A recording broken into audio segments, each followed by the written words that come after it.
ഈ എഴുത്തും സംവിധാനവും അല്ലാതെ നാടകത്തിലേക്ക് വേണ്ട ഇപ്പോൾ സ്റ്റേജിൽ തന്നെ പല കാര്യങ്ങളും സാറ് തന്നെ ആണോ ഡിസൈൻ ചെയ്തെടുക്കുന്നത്? ഇപ്പോൾ സ്റ്റേജിലേക്ക് വേണ്ട കാര്യങ്ങൾ എൻ്റെ നാടകത്തിൽ മാത്രമല്ല സിനിമയിലും എൻ്റെ കുട്ടിക്കാലം മുതലുണ്ടായിരുന്ന ഈ ചിത്രകലയോടും ശില്പകലയോടൊക്കെയുള്ള വാസനയൊക്കെ ഉപയോഗപ്പെടുന്ന രീതിയിൽ തന്നെയാണ് പോകുന്നത്. അതുകൊണ്ട് മിക്കവാറും മേക്കപ്പ് അടക്കമുള്ള മേക്കപ്പ്, സെറ്റ് വർക്ക്, അഭിനയം, ഗാനരചന, പലപ്പോഴും സംഗീതം, വിവിധ മേഖലകളിൽ അങ്ങനെ രചന, സംവിധാനം, അങ്ങനെ വിവിധ മേഖലകളിലാണ് ഞാൻ നടത്തി പ്രവർത്തിച്ചുള്ളത്. ഇപ്പോൾ സിനിമയിലേക്ക് വന്നപ്പോഴും ഏറെക്കുറെ അതേപടി തന്നെ സിനിമയിലേക്ക് ഞാൻ വരുന്നുണ്ട്. അതിനു മുമ്പ് നാടകത്തിൽ പ്രവർത്തിച്ചിട്ട് സാറിന് ഏറ്റവും അംഗീകാരം കിട്ടിയ ഏറ്റവും വലിയ അംഗീകാരം എന്താണ്? അത് കളിയാട്ടം തന്നെയാണ്. കളിയാട്ടത്തിന് സമ്മാനങ്ങൾ വാരിക്കൂട്ടും. അക്ഷരാർത്ഥത്തിൽ അതിനെ നമ്മൾ അഹങ്കാരമായിട്ട് പറയുകയാണെന്ന് വിചാരിക്കാം. പക്ഷേ അത് വാരിക്കൂട്ട് തന്നെയായിരുന്നു. എവിടെയൊക്കെ മത്സരമുണ്ട് അവിടെയൊക്കെ ഈ നാടകം കളിക്കുകയും അവിടെയൊക്കെ സമ്മാനങ്ങൾ വാരിക്കൂട്ടുകയും അതിങ്ങനെ കേരളത്തിന് പുറത്തും ഒക്കെ ബോംബെ നാടകവേദിയിലും ധാരാളം സമ്മാനം കിട്ടിയിട്ടുള്ളതാണ്. ആ നാടകം എൻ്റെ ജീവിതത്തിൽ തന്നെ ഇന്നും അടയാളപ്പെടുത്തുന്ന വലിയൊരു ചിഹ്നം തന്നെയാണ് ആ നാടകം. ഇപ്പം 100-ലേറെ നാടകങ്ങൾ എഴുതിയിട്ടുണ്ട്, സംവിധാനം ചെയ്തിട്ടുണ്ടെന്ന് പറഞ്ഞല്ലോ. ഇതിൽ സാറിൻ്റെ ജീവിതമായിട്ട് ചേർന്ന് നിൽക്കുന്ന ഒരു നാടകം അല്ലെങ്കിൽ ഒരു കഥാപാത്രത്തെ പറയാൻ പറ്റുമോ? അങ്ങനെ ഞാൻ എൻ്റെ ഒരു രചനാരീതി പലപ്പോഴും സ്വന്തം ജീവിതത്തിൽ നിന്ന് അന്യമായിട്ടുള്ള വിഷയങ്ങൾ എഴുതുക, എത്രമാത്രം വിദൂരമായ വിഷയങ്ങൾ എഴുതാൻ പറ്റുമെങ്കിൽ അതാണ് ഞാൻ എപ്പോഴും എഴുതുന്നത്. അതുകൊണ്ട് എൻ്റെ ജീവിതത്തിൻ്റെ പകർപ്പെന്ന് പറഞ്ഞ ഒരു നാടകവും ഞാൻ ചെയ്യാറില്ല. ഇപ്പോൾ നോവലൊക്കെ എഴുതുമ്പോഴും ഞാൻ നോവലിസ്റ്റുമാണ്. നോവൽ എഴുതുമ്പോഴും വ്യത്യസ്തമായ വിഷയം, എൻ്റെ ജീവിതത്തിൽ എത്രമാത്രം ദൂരത്തുള്ള വിഷയമാണ് ചെയ്യാൻ പറ്റുമെങ്കിൽ അത്രമാത്രം ദൂരെയുള്ള വിഷയങ്ങളാണ് ഞാൻ ചെയ്യുന്നത്. പിന്നെ ആ രീതിയിൽ എന്നെ സ്വാധീനിച്ചു എന്ന് പറയാവുന്നത് മാധവിക്കുട്ടിയെ കഥാപാത്രമാക്കിയിട്ട് ഞാൻ ഒരു നാടകം, മുഖാമുഖം എന്നൊരു നാടകം എഴുതിയിട്ടുണ്ട്. അതിനെക്കുറിച്ച് പ്രശസ്ത എഴുത്തുകാരി സാറ ജോസഫ് പറഞ്ഞത് മലയാള സ്ത്രീപക്ഷ നാടകത്തിലെ ഏറ്റവും ശക്തമായ നാടകമാണ് എന്നാണ്.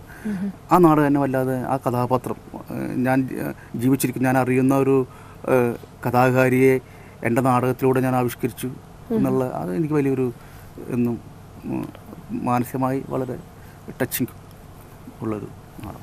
ഇന്നത്തെ കാലഘട്ടത്തിൽ ഇപ്പോൾ സിനിമയൊക്കെ വന്നു, യൂത്തിനൊക്കെ സിനിമയുടെ തലങ്ങൾ തന്നെ മാറിപ്പോയി. ഇപ്പം ആ ഒരു സന്ദർഭത്തിൽ നാടകത്തിന് വേണ്ടത്ര പ്രാധാന്യം കിട്ടുന്നുണ്ടെന്ന് അല്ലെങ്കിൽ കിട്ടുന്നില്ല എന്ന് അങ്ങനെ ഒരു പരാതി തോന്നുന്നുണ്ടോ സാറിന്? നാടകത്തിന് പ്രാധാന്യം കുറഞ്ഞിട്ടുണ്ട്. ഇപ്പോൾ കാലത്തിൻ്റെ ഒരു കുത്തൊഴുക്കിൽ സംഭവിച്ചു പോകുന്ന മറ്റു പലതിനും നമ്മുടെ മൂല്യങ്ങൾക്ക്, നമ്മുടെ ജീവിത സങ്കല്പങ്ങൾക്ക്, നമ്മുടെ ആചാരങ്ങൾക്കൊക്കെ മാറ്റങ്ങൾ വന്നിട്ടില്ലേ?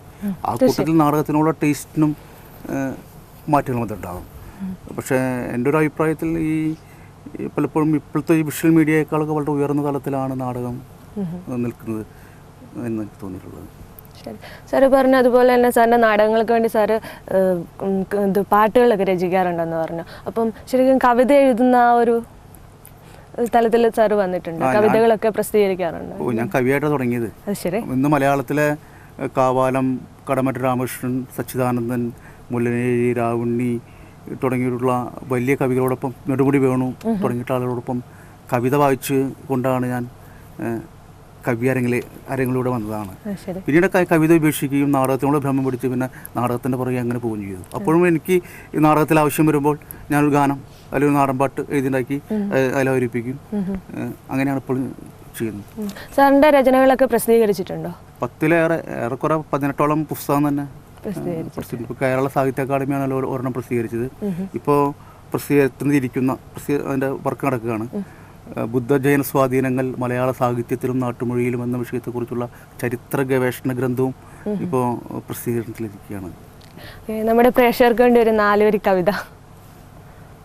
വേടജന്മം എന്നെൻ്റെ കവിതയിലെ അത്ര നല്ല കവിതയല്ല, പക്ഷെ എനിക്ക് എളുപ്പം പാടാൻ കഴിയുന്നൊരു കവിത എന്ന നിലയ്ക്ക് ഞാൻ അത് ചൊല്ലാം.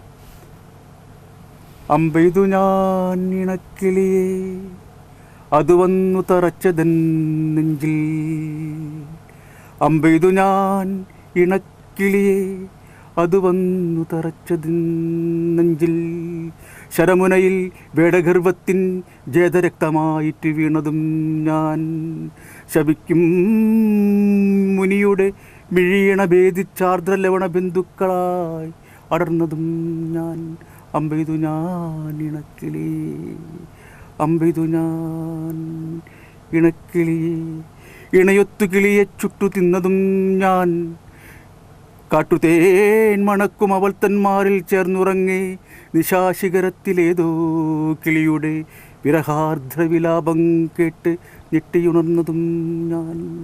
അമ്പെയ്തു ഞാൻ ഇണക്കിളിയെ, അമ്പെയ്തു ഞാൻ. ഇല്ല പകുക്കാൻ മറ്റൊരാൾ, ഇല്ല സോദരൻ, ഇല്ല ഭ്രാതാവ്, ഉറ്റവൻ തോഴൻ. താൻ ചെയ്യും പാപകർമ്മത്തിൻ ഫലം തനിക്കു താനെന്നറിഞ്ഞുള്ളം കലങ്ങി പുലർക്കാലെ പുൽക്കൂടിൽ വിട്ടിറങ്ങുന്നു ഞാൻ. ഇത് വേട ജന്മം. കല്ലിൽ ശരമുന തേക്കും ശിൽക്കാരം കേട്ട് ഇന്നൻ പ്രിയതമയ്ക്കേറ്റം നല്ല മാൻമുയൽ പക്ഷിയെന്നോർത്ത് വേടഗർവത്താൽ നെഞ്ചം വിടർത്തുന്നതും ഞാൻ. ഞാൻ കൊല്ലും മാൻമുയൽ പക്ഷി, ആർക്കിണ ആർക്കു ഭ്രാതാവ്, ആരുടെ കണ്ണിൽ കൊക്കുരുമുന്നവൻ, ആരുടെ ചുണ്ടിൽ അകിടു ചുരത്തുന്നവൾ എന്നോർത്തെന്നോർത്ത് ആത്മാവിനുലയിൽ ഉരുകുന്നതും ഞാൻ. ഇത് വേട ജന്മം. നന്നായിരിക്കുന്നു.